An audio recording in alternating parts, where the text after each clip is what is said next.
پیارے دوستو، آج ہم آپ کو بتانے والے ہیں ایک عالمہ لڑکی کی شادی ڈاکٹر سے ہو گئی، اس کے بعد بیوی نے جو کیا اسے سن کر آپ بھی حیران رہ جائیں گے۔ ویڈیو کو آخر تک ضرور کریں، اور ویڈیو کو لائک نہیں کیا تو ویڈیو کو لائک کر کے ثواب کی نیت سے اپنے دوستوں کے ساتھ ضرور شیئر کریں تاکہ ویڈیو تمام لوگوں کے پاس پہنچ سکے۔ تو چلیے دوستو، ویڈیو کی شروعات کرتے ہیں۔ پیارے دوستو، حیدرآباد کے کسی علاقے میں ایک ڈاکٹر لڑکی کی شادی ایک عالمہ لڑکی سے ہو گئی۔ شادی کے 2 سال بعد ڈاکٹر کے گھر میں پہلا لڑکا پیدا ہوا، یعنی گھر میں پہلا بیٹا پیدا ہوا۔ تو یہ دیکھ کر عالمہ بی بی نے کہا کہ ہم اپنے اس بیٹے کو دینی تعلیم دلواتے ہیں، ہمارا شوق ہے کہ ہمارا بیٹا عالم بنے۔ تو یہ دیکھ کر ڈاکٹر صاحب نے اسے عالم بنانے سے انکار کر دیا اور کہا کہ میں تو اسے پڑھا لکھا کر ایک بہت بڑا افسر بناؤں گا تاکہ یہ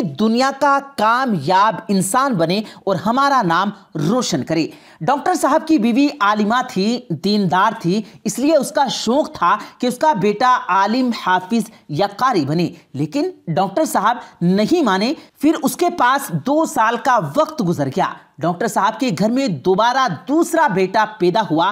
اس بار بیوی پھر سے ضد کرنے لگی کہ اس کے بیٹے کو وہ عالم بنائے گی، مگر ڈاکٹر صاحب اس بار بھی نہیں مانے اور کہنے لگے کہ وہ اپنے بیٹے کو اسکول میں پڑھائیں گے۔ پیارے دوستو، اس کے بعد میں 2 سال کا وقت اور گزر گیا اور ان کے یہاں تیسرے بیٹے کی پیدائش ہوئی۔ اس کی بیوی نے اس بار پھر بہت ضد کی اور کہنے لگی کہ اپنی آخرت کے لیے کچھ تو سامان اکٹھا کر لو اور اپنے بیٹے کو دینی تعلیم دلوا دو، لیکن ڈاکٹر صاحب کو نہیں ماننا تھا اور وہ نہیں مانے۔ خیر پیارے دوستو، جب ڈاکٹر صاحب کے گھر میں چوتھا بیٹا پیدا ہوا اور اس بار بیوی نے زوردار ضد پکڑ لی اور اس بار ڈاکٹر صاحب کو بیوی کی بات ماننا بھی پڑی اور اس بیٹے کو بڑا ہوتے ہی ایک اچھے سے مدرسے میں داخل کرا دیا گیا۔ وقت گزرتا گیا اور ڈاکٹر صاحب کے پہلے 3 بیٹے دنیا کی پڑھائی کرنے کے بعد اعلیٰ سرکاری افسر بن گئے اور ان کا چوتھا بیٹا دین کی تعلیم حاصل کر کے حافظ، قاری اور عالم بن گیا۔ ایک دن ڈاکٹر صاحب اپنی بیوی کے ساتھ اپنے گھر میں اکیلے بیٹھے تھے۔ اس وقت ڈاکٹر صاحب نے اپنی بیوی سے کہا کہ تمہارے یہ 3 بڑے بیٹے سرکاری نوکری پر لگ گئے اور آج وہ اچھا خاصا پیسہ کما رہے ہیں اور تمہارا چھوٹا بیٹا مولوی بن گیا ہے۔ اب وہ جہاں بھی جائے گا تو اس کے پورے مہینے کی تنخواہ تمہارے بیٹے کے 1 ہفتے کی تنخواہ کے برابر بھی نہیں ہوگی۔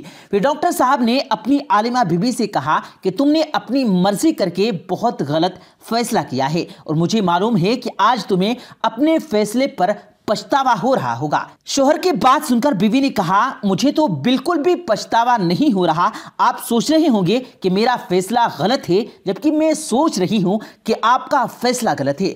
ہم دونوں میں سے کوئی ایک تو غلط ضرور ہے اور میں مرنے سے پہلے اس بات کو آپ کے سامنے لانا چاہتی ہوں کہ ہم دونوں میں سے کون صحیح ہے اور کون غلط ہے۔ پھر بیوی کہنے لگی کہ چلو آج میں تمہیں دکھا دیتی ہوں کہ ہم میں سے کس کا فیصلہ غلط تھا۔ آج میں آپ کے سامنے 4 بیٹوں کا امتحان لے کر دکھا دیتی ہوں کہ کون صحیح ہے اور کون غلط ہے۔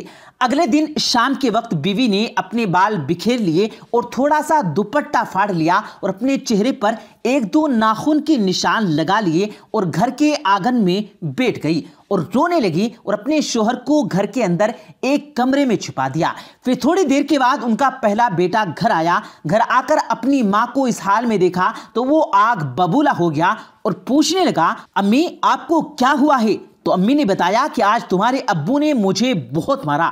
اطلاع سنتے ہی وہ بیٹا غصے سے لال ہو گیا اور باپ کو برا بھلا کہنے لگا کہ بوڑھا اس گھر میں سٹیا گیا ہے، کہاں ہے وہ آدمی؟ ابھی میں اسے دیکھتا ہوں۔ امی نے بتایا کہ ابھی وہ گھر پر نہیں ہیں۔ بیٹا کہنے لگا جب وہ گھر پر آ جائیں تو مجھے بتا دینا، آج دیکھتا ہوں کہ ان کو وہ کس طرح سے تم کو مارتے ہیں۔ اتنا کہتے ہی وہ اپنے کمرے میں چلا گیا۔ یہ ساری باتیں ڈاکٹر صاحب اپنے کمرے میں